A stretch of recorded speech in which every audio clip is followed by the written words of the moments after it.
샬롬. 만나서 반갑습니다. 우리 옆에 분들과 이렇게 인사할까요?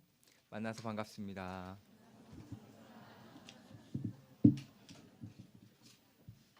한 번 더 인사할까요? 주님의 이름으로 축복합니다.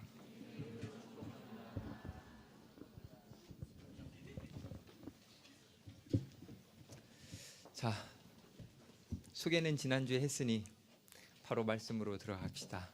우리 오늘 본문 말씀은 마태복음 1장 1절부터 17절 말씀인데요. 성경 중에서 제일 읽기 힘든 본문입니다. 제일 안 읽어봤을 만한 본문이기도 한데 우리 주님이 주신 말씀이니까 저와 함께 한 절 한 절 교독해 보도록 하겠습니다. 제가 먼저 읽겠습니다. 아브라함과 다윗의 자손 예수 그리스도의 계보라.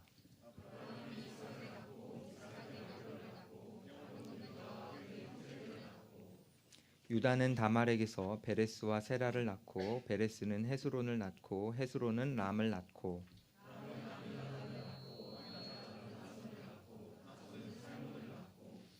살몬은 라합에게서 보아스를 낳고 보아스는 루색에서 오벳을 낳고 오벳은 이새를 낳고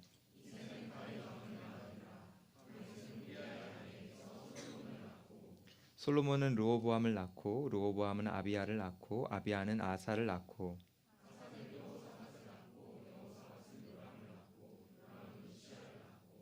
우시아는 요담을 낳고 요담은 아하스를 낳고 아하스는 히스기야를 낳고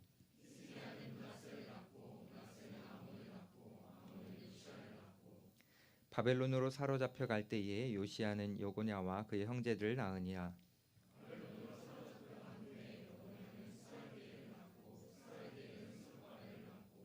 스룹바벨은 아비웃을 낳고 아비웃은 엘리야김을 낳고 엘리야김은 아소르를 낳고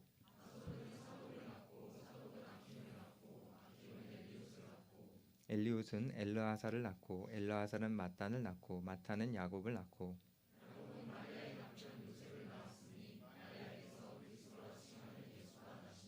함께 읽을까요? 그런즉 모든 대수가 아브라함부터 다윗까지 14대요 다윗부터 바빌론으로 사로잡혀 갈 때까지 14대요 바빌론으로부터 사로잡혀 갈 때부터 그리스도까지 14대더라. 아멘. 사람에게는 첫인상이 참 중요합니다. 그런 의미에서 여러분 제 첫인상은 어떻습니까? 좋아요? 솔직히 어떤 청년이 별로 안 좋다고 한 거 들었는데 첫인상 참 중요하죠. 그래야 그 첫인상으로 인해서 관계가 조금 지속되기도 하기 때문입니다. 그런데 사람만 첫인상이 중요한 게 아니라 책도 첫인상이 중요합니다. 책의 첫 장을 보고 그 책을 살지 계속 읽을지 판단하는 사람이 많기 때문입니다. 그래서 책은 첫 장에서 사람의 마음을 사로잡아야 하는데 그런데 희한하게도 신약 성경의 첫 번째 장 그리고 마태복음의 첫 번째 장인 이 본문은 과연 이 본문으로 사람의 마음을 사로잡을 수 있을지 의문이 될 정도로 스토리가 없는 족보, 좀 딱딱하게 느껴질 수 있는 그 시작을 우리에게 보여주고 있습니다. 그래서 새로운 마음가짐으로 내가 성경 통독을 한번 해봐야지, 신약을 한번 읽어봐야지 라고 생각하는 분들에게 이 족보가 담긴 이 내용은 조금은 부담이고 그리고 시험까지 됩니다. 그래서 신약을 읽어보려고 했던 지체도 이 족보를 살짝 읽다가 난 아닌가 봐 하고서는 책을 덮기도 하죠. 그런데 왜 하나님께서는 이 딱딱해 보이는 이 족보를 첫인상과 같은 이 신약의 마태복음의 첫 장에 우리에게 주셨을까요? 그 이유는 아주 간단하고 명확합니다. 복음서 안에 있는 이 마태복음 안에 이 족보가 처음 등장하는 이 족보가 바로 복음이기 때문입니다. 이 족보를 유대인들, 그러니까 구약을 잘 아는 유대인들은 족보를 딱 볼 때에 이거는 구약 성경의 요약이다라고 생각을 해서 이름들 하나하나를 읽어 나갈 때에 구약의 스토리를 떠올릴 수 있었습니다. 우리는 그 정도 될까요? 여러분들은 되죠? 이름 한 명 딱 그 읽는 순간 그 구약의 스토리가 쫙 가는 거 아닙니까? 표정 보니까 무슨 소리세요? 이런 표정이기도 한데 유대인들은 그랬습니다. 그런데 유대인들이 이 족보를 통해서 구약의 스토리도 이해할 수 있지만 사실 그 예수님 시대의 당시 문화권에서는 족보가 어떤 사람을 소개하는 데 쓰여지는 도구이기도 했습니다. 그래서 누군가를 소개할 때 족보로 소개하는 거죠. 그래서 이 족보는 예수님의 족보니까 예수님을 소개하는 것이 되는 겁니다. 요즘이랑은 좀 다르죠. 요즘은 누군가를 소개할 때 이력서 같은 걸 쓰죠. 그래서 요즘은 자신이 한 일 아니면 자신이 성취한 업적이나 뭐 이런 것들을 기록해서 그것을 드러내므로 자신을 소개합니다. 그런데 예수님 시대에는 그게 별로 안 중요했어요. 자신이 무엇을 성취했는지도 별로 안 중요했고요. 그 사람이 어떤 교육을 받았는지도 사실 별로 안 중요했습니다.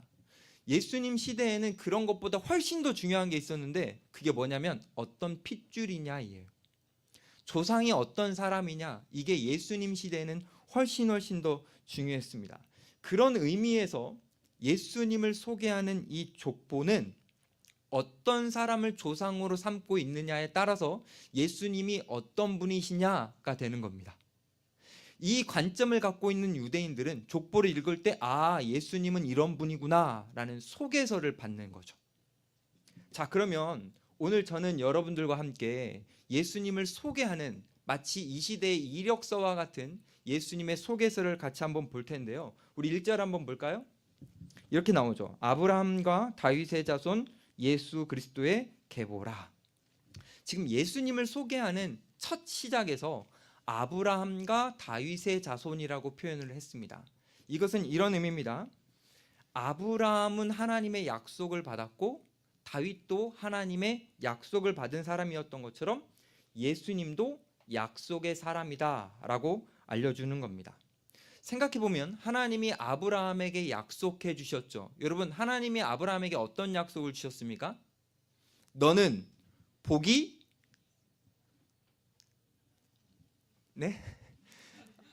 너는 복이 될지라.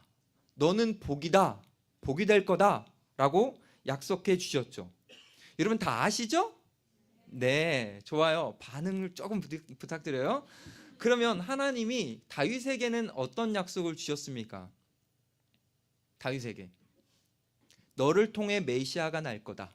또 어떤 약속 주셨죠? 내 왕위가 영원히 견고할 것이다 라는 하나님께서 약속을 주셨습니다. 그래서 이 1절의 표현은 예수님을 이렇게 소개하는 겁니다. 그 아브라함과 다윗에게 주셨던 그 약속이 예수님을 통해서 실현된다라는 것을 알려주는 겁니다. 아브라함에게 주셨던 그 약속, 복이 된다. 그리고 다윗에게 주신 그 약속, 하나님의 나라가 영원하다. 그 약속이 지금 소개하고 있는 이 예수님을 통해서 이루어진다라는 것을 설명하는 거죠. 그런데 하나만 더 생각해 보면 하나님께서 아브라함과 다윗에게 약속을 주실 때에 아브라함과 다윗의 행위와 상관없이 사실 약속을 주셨습니다.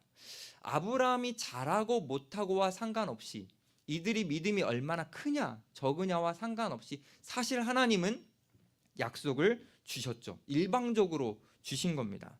그렇기에 1절은 지금 우리에게 어떤 중요한 메시지를 주는 거냐면 인간의 행위와 상관없이 우리가 생각하는 자격들과 상관없이 하나님은 예수님을 통해 우리에게 약속을 이루어 주신다라는 겁니다.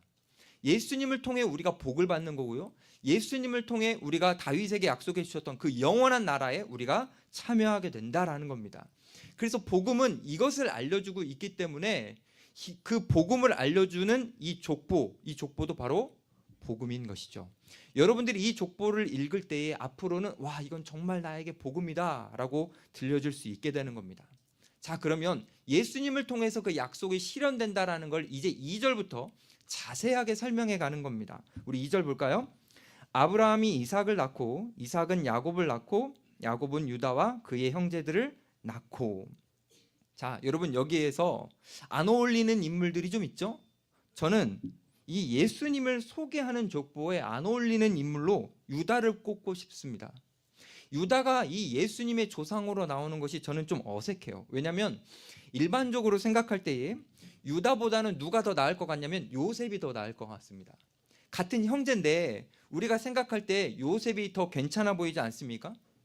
창세기가 50장인데 그 중에 37장부터 그리고 48장까지 그 긴 내용이 바로 요셉 이야기입니다. 완전 주인공 같은 스토리죠. 자, 근데 그 중에 딱 한 장, 38장만 유다 이야기가 나오는데 그것도 끔찍한 이야기입니다. 여러분 38장 읽어보셨습니까? 유다가 자기 며느리와 동침하는 말로 꺼낼 수 없는 불편한 이야기입니다. 그러니 우리가 요셉과 유다를 딱 비교해 봤을 때 당연히 의로워 보이는 요셉이 예수님의 가문의 조상으로 이름으로 들어가는 게 나을 것 같은데 하나님께서는 의도적으로 요셉을 빼버리시고 유다라는 인물을 넣으셨습니다. 제가 예를 하나 들어볼게요. 여러분들에게 두 명의 오빠나 형이 있다고 쳐봅시다. 오빠나 형. 첫 번째 이 한 사람은, 오빠나 형 중에 첫 번째 사람은 서울대를 나오고 그리고 신앙이 진짜 좋고 성품도 너무 좋습니다. 근데 열심히 돈 벌어가지고 돈을 많이 벌어서 이 K실이 너무 이렇게 좀 불편하니까 교육관을 하나 지은 거예요. 청년부를 위해서. 그래서 새로운 공간에 너무 좋게 음향까지 막 의자 너무 좋게 해가지고 여러분들에게 제공해준 오빠가 있다고 칩시다. 그 오빠 한 사람. 그리고 다른 오빠 아니면 다른 형은 너무 성품이 안 좋아. 막 가족들에게 상처 주고 막 아픔 주고 맨날 사고 치고 다니는 그런 사람이에요. 자, 그러면 여러분들에게 그런 형제가 있다면 그리고 꼭 한 명만 소개해야 된다면 여러분들은 누구를 소개하시겠습니까? 첫 번째죠. 이거는 뭐 제가 여러분들에게 선택권을 어렵게 드리는 게 아닙니다. 이건 너무 쉽고 너무 명확한 거죠. 자, 그런 차원으로 예수님을 소개하는 가족, 예수님이 어떤 분이신지를 알려주는 가족 소개에서도 이 정도 차이급으로 당연히 유다보다는 누가 들어가야 되는 것 같아요?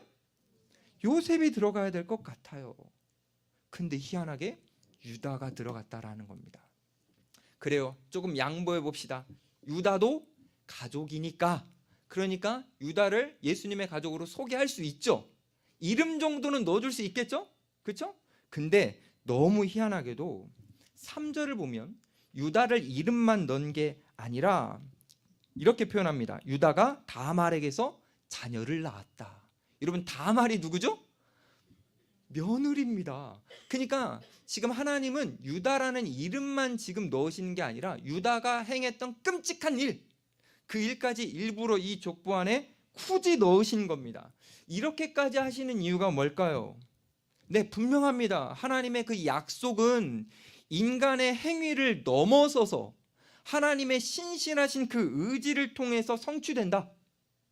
인간의 어떠함이라는 사람들이 보기 좋아하는 그 기준에 의해서 하나님의 약속이 우리에게 실현되는 것이 아니라 오직 한 인물, 지금 소개하고 있는 이 예수 그리스도를 통해서 우리에게 실현된다라는 걸 강조하기 위해서 요셉 대신에 누가 들어갔다고요? 유다가 들어간 겁니다. 여러분 사실 유다보다 더 충격적인 인물들도 이 족보에 그래서 등장합니다. 예수님을 소개하는 이 족보, 예수님의 가족을 소개하는 이 족보에 도덕적으로 악한 사람들이 많이 등장합니다. 7절에 나오는 르호보암 왕이죠. 이 사람은요 우상 숭배하는 사람입니다. 끔찍하죠. 근데 더 끔찍한 사람을 소개해 볼게요. 9절에 나오는 아하스.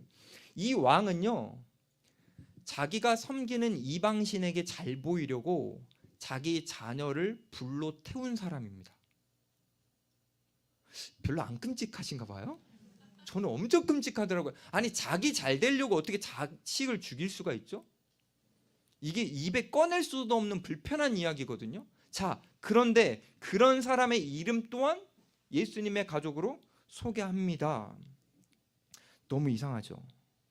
근데요 유대인들은 요 정도까지 들었을 때 조금 충격을 받았을 텐데 사실 이거보다 더 충격받는 이름들이 여기에 등장합니다. 제가 생각했을 때 1세기에 예수님 당시에 이 족보를 처음 읽을 때 아마 유대인들이 허걱하면서 기겁했을 겁니다. 왜냐? 이 이름들은 너무 충격적인 이름들이거든요. 그게 누구냐? 바로 여인들입니다. 지금 요즘 시대는 당연히 여인들이 들어갈 수 있다라고 생각해요. 하지만 그 당시 예수님 시대 당시는 문화가 여인들은 절대로 족보에 들어갈 수 없었습니다. 절대로 들어간 역사적 문건이 한 건도 없습니다. 왜냐?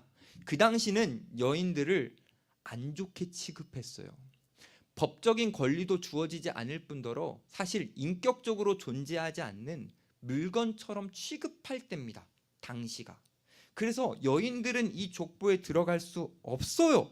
자, 그러면 100번 양보해서 여인들이 들어갈 수 없는 시대에 여인들을 하나님이 꼭 넣고 싶었던 것 같아요. 왜냐하면 나는 여인들을 사랑한다라는 걸 보여주시고 싶었던 것 같거든요. 그러면 상식적으로 좀 괜찮은 여인들 넣어주면 되잖아요. 예를 들어서 아브라함의 부인 사라 어떻습니까, 여러분? 그나마 좀 괜찮죠. 이삭의 부인 리브가 어떻습니까? 뭐 괜찮죠. 야곱의 부인 레아나 라헬 다 괜찮죠. 요 정도 뭐 열국의 어머니라고 불릴 수 있는 이런 여인들이 족보에 들어간다 그러면 유대인들이 좀 납득할 수도 있었을 것 같아요. 그런데 지금 오늘 우리가 읽었던 이 족보에 등장하는 여인들은 너무나 충격적이게도 유대인들이 가장 멸시했던, 심지어는 개만도 못하게 여겼던 이방인 여인들입니다. 그 이방인 여인들 중에서도 심각하게 불륜을 행했거나 그리고 창녀였거나 그런 여인들이 대부분 들어가 있습니다. 근데 하나님은 그 여인들을 일부러 이 족보에 넣으셔서 의도적으로 자신의 가족이라고, 예수님의 가족이라고 소개를 하시는 겁니다. 왜요? 다시 한번 말씀드릴게요. 인간의 죄가 아무리 크더라도, 우리가 어떠한 잘못을 하더라도 그 잘못보다 예수님께서 주시는 은혜가 더 크다라는 겁니다. 예수님이 어떤 분이신지를 소개하기 위해서 일부러 이 여인들을 언급하면서 이 여인들의 잘못된 행동들, 그들의 윤리, 실수, 그 모든 죄보다도 지금 이 땅에 오셔서 우리가 소개하고 있는 바로 이 예수님이라는 분이 훨씬 더 은혜가 크다. 그거를 지금 알려주는 것이죠. 형편없는 사람들이 실수하고 그 실수를 반복해도, 근데 그 사람들을 통해서 예수님이 나오셨던 것처럼 우리가 실수를 하고 잘못하고 우리가 때로는 입에 담지 못할 일을 하더라도 그것을 다 덮을 만큼 예수님의 은혜는 크다라는 거죠. 사실 여러분들이 이 자리에 앉을 수 있는 이유, 그리고 여러분들이 하나님의 자녀가 되었다라고 고백할 수 있는 이유가 바로 이것입니다. 우리의 그 어떠함과 상관없이 우리를 사랑하시는 예수님의 은혜가 더 크기 때문에 우리가 하나님의 자녀라고 고백하고 우리가 이 예배하는 공동체에 머물 수 있게 되는 거죠. 자, 한 번만 더 기억해 봅시다.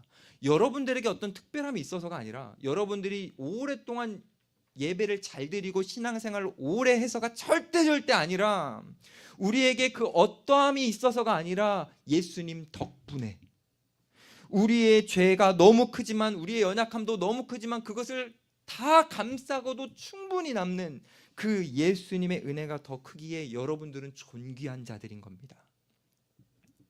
만약 이거를 세상적 구분으로, 그러니까 세상적인 기준으로 구분했다면 아마 2절부터 내용에 이런 사람들이 들어갈 수 없었을 겁니다.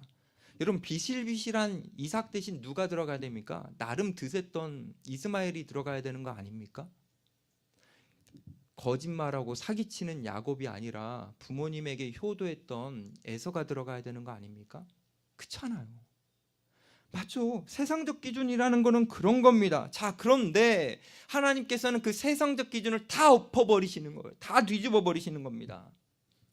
그리고 나서 하나님이 예수님이 어떤 분이신지를 보여주는 거죠. 혹시 여러분 청년들 중에 자신의 무능함 때문에 좀 고민하고 있는 사람 있습니까? 나는 왜 이렇게 무능할까? 아니면 내가 이전에 저질렀던 실수 때문에 여전히 후회함이 막 마음에 남아서 불편한 청년들 혹시 있습니까? 혹시 그 후회 때문에 때로는 가끔씩 고통스럽게 살아가는 그런 청년 있습니까? 내 인생은 왜 이럴까? 다른 사람들과 비교하면서 한숨 쉬면서 사는 청년들 있습니까? 여러분, 예수님을 믿으십시오. 그리고 예수님을 여러분들이 받아들이십시오. 그러면 예수님을 진정으로 복음으로 모시는 순간, 내 주인으로 모시는 순간 내 안에 있었던 그 모든 부정적인 생각들이 예수님의 은혜로 바뀌게 될 겁니다. 그리고 감격하고 찬양하고 감사하는 인생이 될 것입니다. 예수님은요 충분히 하실 수 있어요. 여러분들의 부정적인 생각들을 다 뒤집어 엎으시고요, 여러분들에게 이렇게 말씀하실 겁니다. 너의 실수, 너의 잘못, 너의 무능함을 내가 안다. 사실 나는 다 안다. 하지만 내가 너를 사랑한다. 내가 그것을 알지만 내가 너를 선택했다. 내가 너를 사랑한다 라고 주님 말씀하시는 겁니다. 여러분, 하나님께서 여러분들을 이 청년 공동체로 부르시고 여러분들 주의 자녀로 부르신 이 선택은요 하나님의 실수가 아닙니다. 하나님이 여러분들을 선택하시고요 방관하시는 것도 절대 아니에요. 하나님이 여러분들을 사랑하기로 결정하셨는데, 그래서 그 결정 때문에 여러분들의 인생은 반드시 반전이 생깁니다. 왜냐하면 주님은 뒤집어 엎으시는 분이기 때문입니다. 저는 이 오늘 족보를 묵상하면서 가장 충격적으로 다가온 말씀이 있습니다. 그래서 가장 흥미로웠는데요, 우리 6절 한번 보실까요? 이렇게 나와요. 이새는 다윗 왕을 낳으니라. 다윗은 우리아의 아내에게서 솔로몬을 낳고. 여러분, 흥미로운 게 뭐냐면 다른 왕들은 다 이름만 기록하는데 유일하게 다윗만 이 족보에서 왕이라고 표현해 줬습니다. 이거는 하나님이 다윗을 굉장히 높여주시는 겁니다. 왕이라고 표현해 주신 거죠. 자, 하나님이 다윗을 얼마나 사랑하는지 드러내 주신 건데, 그런데 너무나 놀랍게도 하나님이 다윗을 이렇게 왕이라고 높여주신 바로 다음에 바로 다윗의 연약함을 폭로하십니다. 그래서 6절에 보면 다윗이 우리아의 아내에게서 솔로몬을 낳았다고 하죠. 아니, 이 표현을 왜 쓰시냐고요. 차라리 다윗이 밧세바에게서 솔로몬을 낳았다고 하면 나을 것 같은데 이게 감이 안 오시나요? 제가 한번 비유가 한번 돼볼게요. 저 김지훈이거든요. 근데 김지훈이 어떤 남자의 아내에게서 아이를 낳았다라고 하면 여러분들 제 설계 안 들거든요. 아마 무시하고 뭐야 이럴 거예요. 불편해지죠. 근데 지금 다윗도 그냥 솔로몬을 낳았다라고 하면 되잖아요. 하나님 좀 전에 왕이라고 높여주셨잖아요. 근데 바로 우리아의 아내에게서 솔로몬을 낳았다. 무슨 말입니까? 불륜 저지른 것을 기억해라. 여러분, 이 불륜 사건에 어떤 것도 있었어요? 다윗이 충성스러운 사역자였던 부하였던 자신의 부하를 살인했습니다. 지금 하나님은 의도적으로 그것을 기억하라라는 거예요. 다윗이 바로 이런 큰 죄인이다라는 거죠. 그러니까 이상하지 않나요? 좀 전까지는 왕이라고 높여주셨는데 그 다음엔 이렇게까지 치부를 드러내시다니. 여러분, 하나님 그러면 변덕쟁이신 겁니까? 좋았는데 나빴다 이거 표현하는 겁니까? 아니죠. 하나님은 지금 이 6절 말씀을 통해서 우리에게 어떤 메시지를 주시는 걸까요? 이런 거죠. 이걸 알려주는 겁니다.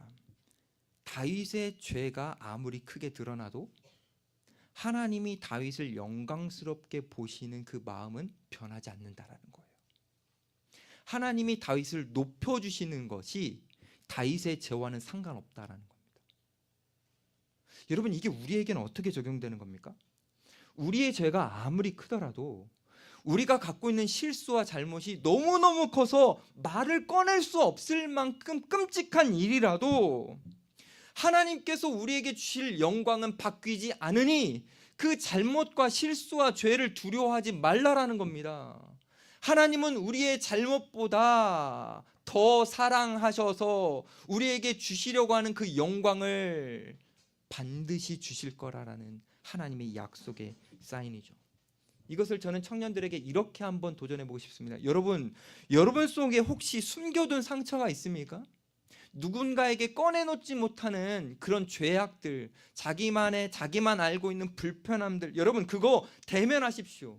숨기지 마세요. 숨겨놓으면요 어느 순간 자꾸 내 안에 오게 되면서 난 이런 사람밖에 안 되나 봐 하면서 부정적인 생각들로 나를 막 갉아먹고 결국 불행한 존재가 되는 겁니다. 주님은 지금 이 족보를 통해서 우리에게 말씀하시는 거예요. 꺼내놔라. 오픈해라. 나에게 말해라. 주님에게 우리가 그 죄악들을 오픈하고 드러내어도 주님이 우리에게 주실 사랑과 은혜는 바뀌지 않으니 그 주님을 믿고 드러내도 된다라고 주님이 말씀하시는 겁니다. 여러분이 어떠한 죄를 저질렀건 그것을 예수님 앞에 내어드리면 주님이 그것을 받으시고 넌 그런 존재야 라고 정죄하시는 것이 아니라 그럼에도 불구하고 나는 너를 사랑한다 라고 품어주시는 주님의 품을 느낄 수 있게 되는 겁니다. 그때 우리가 얼마나 행복해지는지 아십니까? 나의 어떠함과 상관없이 사랑해 주시는 하나님을 느낄 때 우리는 진정으로 행복을 누릴 수 있게 되는 겁니다. 예수님은 지금 여기 있는 청년들에게 이렇게 말씀하세요. 네가 어떻게 살았는지는 중요하지 않다. 너가 어떤 실패를 했는지도 중요하지 않다. 내게 중요한 건 그냥 너다. 너희는 내 가족이다. 나는 너희들을 끝까지 자랑스러워할 거다 라고 주님 말씀하시는 겁니다. 혹시 여러분들 중에 한 번만 더 권면합니다. 이건 내 친구, 내 부모님, 내 가족에게도 꺼내놓지 못해. 난 이걸 정말 너무 불편해.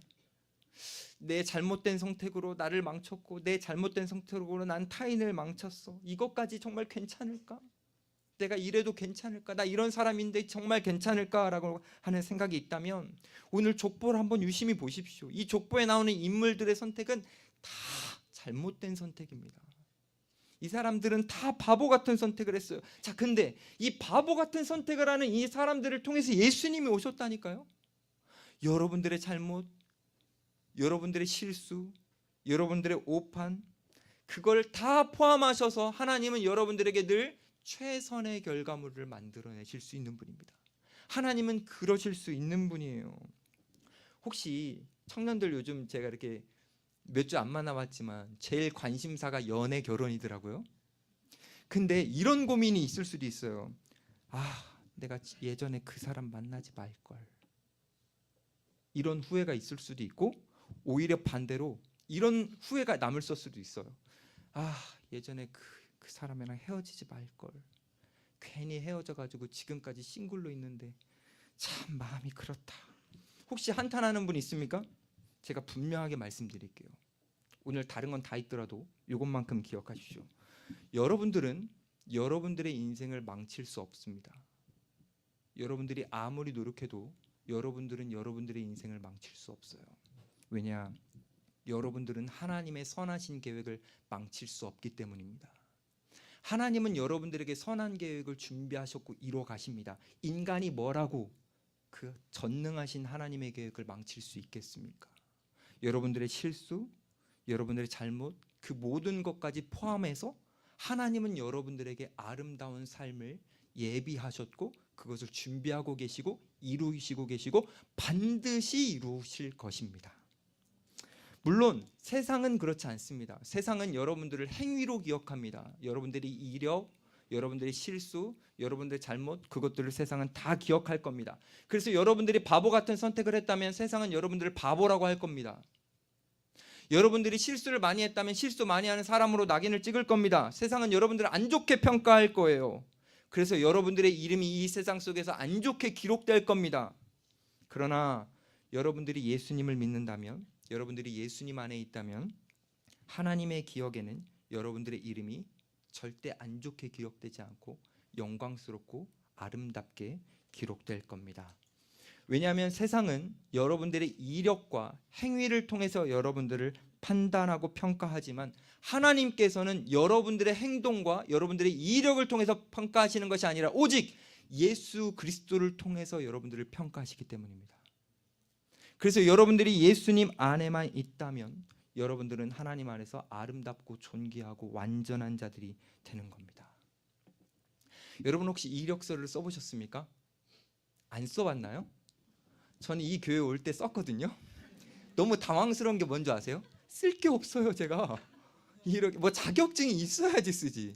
뭐 쓸 게 없더라고요. 자, 근데 여러분 이력서를 보고 직원을 채용하는 직원이라고 여러분들이 그 직원이라고 한번 가정해 봅시다. 많은 이력서들이 들어오는데 어떤 이력서를 딱 봤더니 성적이 바닥이야. 와, 이건 처참해. 그리고 자격증도 하나도 없고 굳이 안 써도 되는 걸 여기다 썼어. 자기 성격 안 좋다고. 그래서 이거 뭐야? 여러분 이런 이력서 보면 어떻게 할 거예요? 가슴에 품고 이건 내 거야. 나랑 똑같구나 이럴 겁니까? 아니죠. 그냥 내던질 거잖아요. 얘는 안 되겠다 하고 내던지겠죠. 자, 근데 일반적으로 그런 이력서들은 바로 탈락입니다. 그러나 탈락이 안 되게 하는 아주 간단한 방법이 있어요. 그 이력서에다가 딱 하나만 쓰면 돼요. 그게 뭘까요, 여러분? 딱 하나만 쓰면 됩니다. 맞춰보실 분. 도전. 딱 한 줄, 딱 하나만 쓰면 됩니다. 예? 맞습니다. 거기다가 요것만 쓰면 돼요. 회장님 아들. 요거 나는 회장님 아들입니다 라고 쓰면 바로 통과합니다. 왠 줄 아세요? 그때부터는 이 사람 자체의 이력을 보는 게 아니라 회장님의 이력을 보기 때문입니다. 회장님의 이력을 통과하여 이 사람을 바라보기 때문입니다. 자, 마찬가지죠. 세상은 여러분들의 이력을 바라봅니다. 여러분들이 어떻게 살았는지, 여러분들이 어떻게 지금까지 무엇을 이뤄냈는지 세상은 그걸 볼 겁니다. 자, 그러나 우리 하나님은 그걸 보시는 게 아니에요. 딱 하나, 여러분들이 예수님을 믿는지, 정말 여러분들이 예수님 안에 거하는지, 예수님을 주로 모시는지, 그것만 있다면 바로 통과입니다. 그러니 우리 사랑하는 청년 여러분, 여러분들의 삶의 이력서에 세상적인 스펙을 많이 쌓는 것도 중요하겠지만 그것보다 훨씬 더 중요한 게 여러분의 삶 그리고 인생이라는 이력서에 예수님이라는 이름을 진하게 새기시는 게 훨씬 더 중요합니다. 우리는 그것을 놓치고 생각보다 많이 세상적 스펙을 쌓으려고 내 이력서에 다양한 줄들을 채우려고 노력하지만 그것보다 훨씬 더 중요한 것은 우리 인생이라는 이력서에 예수님의 이름이 흐릿하지 않고 선명하게 드러나는 겁니다. 그분이 나의 왕이신 것이, 그분이 나의 주인인 것, 그분이 나의 모든 것임을 선명하게 드러내십시오. 그게 훨씬 더 중요합니다. 왜냐, 한 번만 더 말씀드릴게요. 하나님은 우리 자체를 바라보시는 것이 아니라 예수님을 통과하여 바라보시기 때문입니다. 그 예수님이라는 분이 어떤 분입니까? 우리 연약함, 우리의 죄, 여러분들의 이력서에 있는 모든 더럽고 추잡하고 비참하고 안 좋은 모든 것들을 대신 가져가시는 분 아닙니까? 우리의 모든 죄까지를 다 담당하시는 분이 아닙니까? 그분의 이름이 우리의 삶의 이력서에 분명하게 새겨질 때에 우리는 진짜 아름다운 사람으로 하나님 앞에 인정받게 되면서 여러분들은 높은 하나님이 주시는 자존감과 행복감으로 하루하루 살게 될 것입니다. 오늘 말씀이 어떤 말씀인지 여러분들에게 잘 들렸다면 이제 요거 한 가지도 기억해 주십시오. 하나님이 나를 예수님을 통해서 바라보신다. 이 은혜는 나만 받는 게 아니라는 겁니다. 옆에 지금 같이 앉아있는 옆에 있는 지체들도 다 이 은혜를 누렸다라는 겁니다. 그래서 우리 한번 잠도 깰 겸 옆에 있는 자들에게 놀라운 표정으로 이렇게 한번 말해볼까요? 너도? 이렇게 한번 해봅시다. 옆에 지체들에게 너도? 이 은혜를? 너도? 몰랐어요? 여러분? 옆에 있는 지체는 그런 은혜를 받은 거? 자, 여러분, 나만 그 은혜를 받은 게 아니라 내 옆에 있는 지체도 받았다면 우리의 생각은 어떻게 바뀌어야 될까요? 예수님이 나를 존귀하게 여겨주실 때에 나를 조건 없이 사랑해 주셨던 것처럼 우리도 옆에 있는 지체들을 조건 없이 사랑해야 되는 겁니다. 예수님이 나를 구분짓지 않고 나의 행위와 나의 모든 그런 여기 세상적인 기준들로 나를 바라보시지 않고 나를 은혜로만 바라봐 주셨다면 그 은혜가 내 지체에도 있기 때문에 우리는 어떻게 지체를 바라봐야 되냐면 우리는 똑같이 그 눈으로 지체를 바라봐야 되는 겁니다. 세상적 구분이 여기선 있어서는 안 돼요. 세상적 가치 기준이 여기에서 사람들을 밀어내면 절대 안 되는 겁니다. 그러니 우리로 적용하면 매주 교회 나와가지고 여기서 막 찬양팀도 하고 목자로 섬기고 열심히 헌신하는 그 사람과 가끔 뜨문뜨문 나오지만 그냥 얼굴 비춰주는 그 청년과 다르지 않다라는 거예요. 주님은 그런 걸로 구분하지 않으십니다. 이 족보에 좀 괜찮아 보이는 다윗도 있고 야 이건 좀 아닌 것 같은 사람도 있는 것처럼 하나님의 가족에는 하나님이 사랑하시는 사람들에게는 우리가 생각하는 그 기준이 없는 겁니다. 그러니 우리도 스스로 기준을 만들지 말고 우리는 세상적인 율법적인 그런 구분이 없는 정말 우리끼리라도 서로 사랑할 수 있는 그런 공동체를 우리가 만들어가면 좋겠습니다. 혹시 여러분들 중에 이 예배는 나오는데 공동체에 실망한 사람이 있습니까? 말은 못하고 표현은 못하는데 공동체에 뭔가 문제가 느껴져가지고 마음이 힘든 지체가 있습니까? 사실 생각해보면 실망스럽지 않은 공동체는 없습니다. 완벽한 공동체는 없어요. 문제가 없는 공동체도 없습니다. 하지만 제가 우리 청년 2부를 생각하면서 분명히 말씀드릴 수 있는 것은 우리 청년 2부 공동체는 아름다운 공동체입니다. 그리고 소망이 있어요. 왜냐하면 예수님께서 선택하신 공동체이기 때문입니다. 물론 우리 공동체 앞으로 저와 함께 여러분들이 이 공동체를 이끌어가면서 많은 고비와 문제가 있을 수도 있어요. 근데 그 문제와 그 고비는요, 지금 우리가 읽어본 이 족보에도 당연히 있었습니다. 여러분, 예수님이 이 땅에 오시기까지 얼마나 많은 고비가 있는지 아십니까? 여러분, 출애굽기를 한번 봐볼까요? 출애굽할 때 그 전에 바로가 히브리인 남자아이들이 날 때 다 죽이려고 하죠. 진짜 다 죽었으면 예수님 못 오셨습니다. 근데 안 됐어요. 역대기를 보면요, 아달랴 여왕이 그 왕족 남자아이들을 다 죽이려고 합니다. 근데 살아남아요. 그 상황에서도. 예수님이 오시는 그 시대 속에서요, 헤롯 왕이 어떻게 합니까? 베들레헴에 나는 남자들 다 죽이라고 하잖아요. 그런 고비들이 다 있는데도 불구하고 예수님은 오셨습니다. 왜요? 하나님이 역사를 주관하시고 하나님이 신실하게 이 역사를 이루어 가시기 때문입니다. 우리 공동체에 문제가 얼마나 있느냐, 어떤 고비가 찾아오느냐, 그게 중요한 것이 아니라 진짜 우리에게 중요한 것은 이 공동체가 예수님이 계시느냐, 우리가 예수님을 바라보고 있느냐, 예수님이 주관하고 계시느냐, 이게 제일 중요한 겁니다. 결국 예수님으로 인해서 차이가 발생하는 거거든요. 예수님 안에 있으면 생명이 있는 거고요, 우리가 예수님 안에 있지 않으면 생명이 없는 겁니다. 그걸 족보가 아주 분명하게 보여줘요. 여러분, 족보하면 떠오르는 게 이 대표적으로는 마태복음에 나오는 이 족보고요, 구약으로 가보면 족보하면 딱 떠오르는 게 창세기에 나오는 족보입니다. 근데 이 구약의 족보와 신약의 족보가 어떤 차이가 있는 줄 아십니까? 구약의 족보는요, 이렇게 기록되어 있어요. 누가 죽고 누가 죽고 누가 죽고. 근데 신약의 족보는요, 죽고가 아니에요. 뭐라고 나왔죠? 낳고 낳고 낳고. 여러분, 구약 사람들이 신약 사람들보다 못 살았습니까? 아니에요. 무슨 차이죠? 예수 그리스도 차이입니다.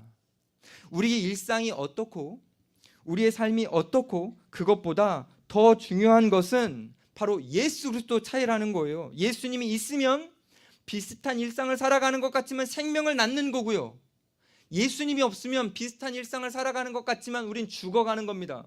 우리 청년 공동체가요, 여기에 모여서 뜨겁게 찬양하고 기도하고 말씀을 듣더라도요, 예수님이 없으면 우리는 죽어가는 거고요, 우리에게 예수님이 계시면 우리는 낳고 있는 겁니다, 생명을. 바로 그 예수님의 차이로요. 그러니 이 청년 공동체를 바라보면서 이게 문제다, 저게 문제다, 이렇게 말씀하실 필요가 없어요. 우리가 집중할 거는요, 과연 우리가 예수님을 바라보고 있느냐, 우리 공동체가 예수님에 의한 공동체냐, 예수님을 위한 공동체냐, 그래서 예수님을 통해 은혜를 누리고 있느냐, 이게 진짜 제일 중요한 겁니다. 저는 바라기는 우리 청년 공동체가 날마다 예수로 살고 예수로 또 살아서 우리를 통해 이 공간 안에 여러분들의 모습 속에, 여러분들의 교제 속에 생명이 살아나는 역사가 일어나기를 간절히 소망합니다. 말씀을 정리할게요. 저는 오늘 여러분들과 이 족보가 예수님의 이력서라는 것을 살펴보았습니다. 예수님의 이력서를 소개하는 이 예수님의 가족들에게는 도덕적으로 조금 괜찮아 보이는 사람도 있었고, 그리고 너무 형편없는 끔찍한 죄인까지 있는 것을 우리는 살펴보았습니다. 그러니 여러분, 여러분의 삶의 이력서에는 반드시 아까 강조했던 것처럼 예수님을 넣으시기를 소망합니다. 여러분들이 아무리 스펙을 쌓아도 여러분들의 인생에 예수님이 주인이 아니라면 소용이 없습니다. 정말이에요. 여러분들이 임원단을 하건 목자로 섬기건 중요하지 않습니다. 여러분들이 인생의 주인이 예수님이 되어야 합니다. 만약 세상에서 스펙이 좀 부족해서 세상에서 평가가 안 좋더라도 여러분들에게 정말 예수님이 계시다면 너무너무 괜찮습니다. 왜냐하면 한 번만 더 강조할게요. 우리의 인생의 승부는 스펙이 아니라 예수님으로 결정되기 때문입니다. 그분이 나의 왕이시냐가 중요한 거죠. 근데 여기서 하나만 더 짚어봅시다. 이제 끝낼게요. 곧 끝내겠습니다. 제가 사실 길게 준비했는데 첫인상이 안 좋을까 봐 말을 빨리 하고 있는 거 느껴지시나요, 여러분? 좋아요. 자, 예수님이라는 분이 우리 곁에 계시죠. 좋습니다. 자, 근데요, 이게 예수님을 내가 아느냐가 중요하진 않아요. 예수님이 나에게 왕이냐가 중요합니다. 무슨 말이냐면 여러분 이력서에 개차반 같이 표현이 좀 그래서 그런가요? 청년들이 그냥 써봤습니다. 이력서가 정말 막 이상해. 막 토익이 신발 사이즈고 왜 적는지 모르겠지만 안 적어야 돼 그러면. 근데 아무튼 적고 막 하는데 이력서에다 이렇게 줬어요. 저는 회장님에 대해 압니다. 그럼 그게 승부가 됩니까? 전혀 승부 안 됩니다. 의미 없어요. 그러면 그 직원이 심사하는 직원이 이렇게 말, 나도 알아 이놈아. 너보다 내가 더 잘 알아. 이럴 수 있죠. 자, 근데 아느냐가 아니라 회장님이 나의 아빠입니다 라고 적어야 되는 겁니다. 다른 건 필요 없어지는 거예요. 예수님을 내가 압니다. 내가 예수님에 대해서 들었습니다. 이건 중요하지 않은 거예요. 그건 여러분들에게 승부를 걸어주지 않습니다. 여러분들의 인생의 스펙에 제일 중요한 한 글씨가 되는 게 아닙니다. 딱 하나, 예수님이 우리의 인생의 주인, 그분이 나의 왕, 그분이 나의 구세주, 그분이 나의 전부, 그분이 나의 삶의 모든 것, 그것이 될 때 우리 인생의 승부가 결정나는 겁니다. 바라기는 정말 여러분들이 예수님을 여러분들의 삶의 주인으로 모셔주십시오. 여러분의 삶에 예수님을 주인으로 모신다면 때로는 우리가 실수하고 그 실수를 반복하고 나는 왜 이렇게 무능할까라고 느껴지더라도 그것들을 다 덮는 예수님의 은혜가 누려지게 되면서 여러분들은 이 세상에 누구보다도 행복한 존재들이 될 것입니다.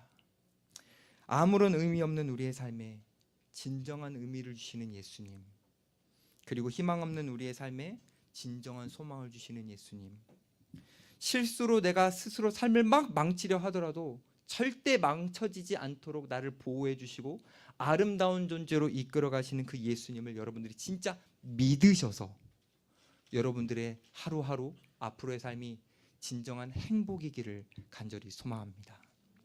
자, 우리 찬양합시다. 주의 아름다움은 말로다. 혹시 청년들이 이 찬양을 잘 모르시나요? 괜찮습니다. 모르시는 분들은 가사를 한번 묵상해 보시면서 오늘 저는 이 족보를 통해서 들은 복음을 가지고 하나님을 높여드리고 싶었어요. 높여드리고 싶었어요. 괜찮아요. 좀 전까지 얘기했잖아요. 실수 괜찮다고. 주님은 우리를 존귀하게 보십니다. 그래서 우리가 찬양할 때에 그